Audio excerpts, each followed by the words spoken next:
Jeni me programin Evropa tani në Kosovë.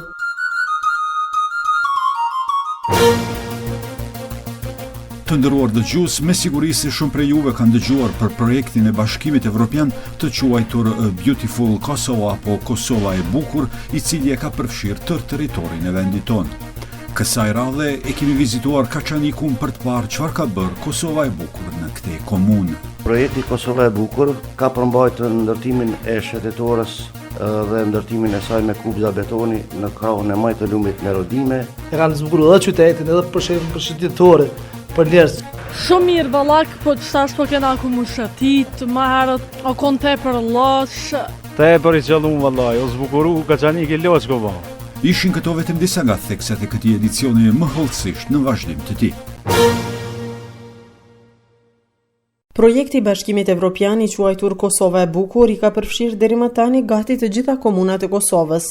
Çfarë ka bërë deri më tash Kosova e bukur në Kaçanik? Në këtë pyetje përgjigjet zëdhënësi i komunës Hajrush Dullovi.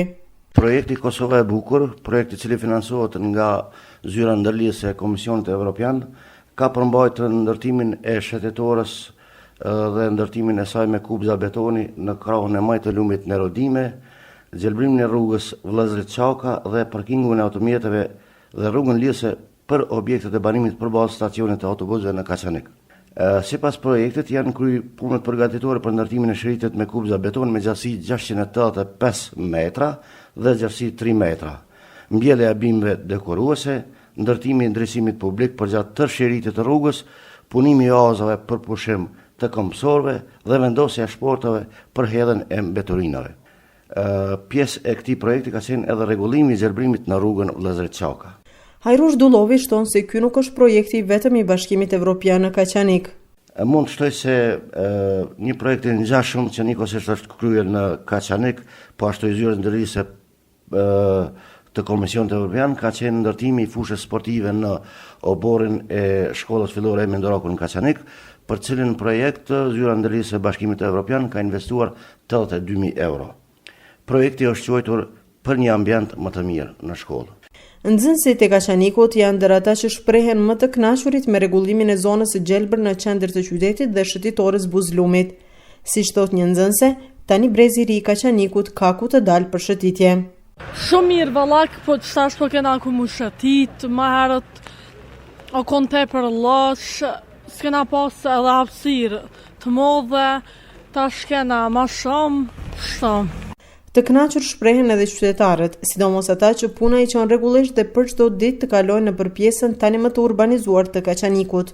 Tepër i qëllum vallaj, o zbukuru Kaçaniki loçko vao. Veç me pas një 2-3 ura me mujt mu lidh korta me kort, ma s'ka ku shkon më mirë, dash për fëmijë, dash për pleç. E kanë zbukuruar edhe qytetin edhe për shëtetore për njerëz që se vetëm djerja kaje ka pas. E me çet projekt që kanë bërë shumë mirë.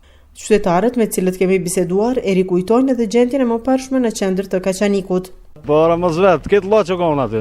Përpara s'po di çfarë ka pas këtë thera do të lloçe çka thoi lloka si far. Shumë më evolucionistaj se çu kon bap para. Qëllimi i projektit të Bashkimit Evropian në Kaçanik nuk ka qenë vetëm zbukurimi i ambientit për qytetarët e Kosovës, por edhe avancimi i strukturës urbane. Hajrush Dullovi thotë se projekti i ndërtimit të zonës së gjelbër në qytet dhe rregullimi shëtitores ka kushtuar afro 90.000 euro. Komuna e Kaçanikut ka participuar në projekt me 5% të mjeteve, ndërsa pjesën tjetër e ka financuar BE-ja. Sigurisht që duke ditë mundësitë financiare të komunës së Kaçanikut si edhe shumën e dedikuar për investime kapitale, nuk do të kishim arritur që këto dy projekte të realizojmë me buxhetin e komunës.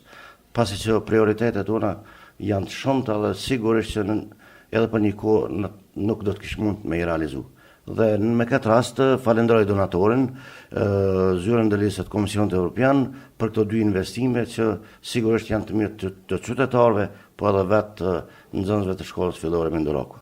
Përmes projektit Kosova e bukur, Bashkimi Evropian ka investuar deri më tash në kënd Kosovës afro 1.5 milion euro në krijimin e zonave të gjelbërta, konservimin dhe restaurimin e trashëgimisë kulturore, zhvillimin e strukturës turistike, renovimin e objekteve rinore dhe sportive, si dhe fasadave të institucioneve publike.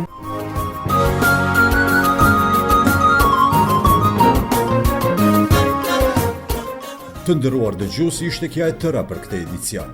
Mikpritësit e juaj ishin Violeta Hyseni dhe Ismet Hajdari. Vazhdoni të jeni me ne edhe javën tjetër. Mirëmbëjtje.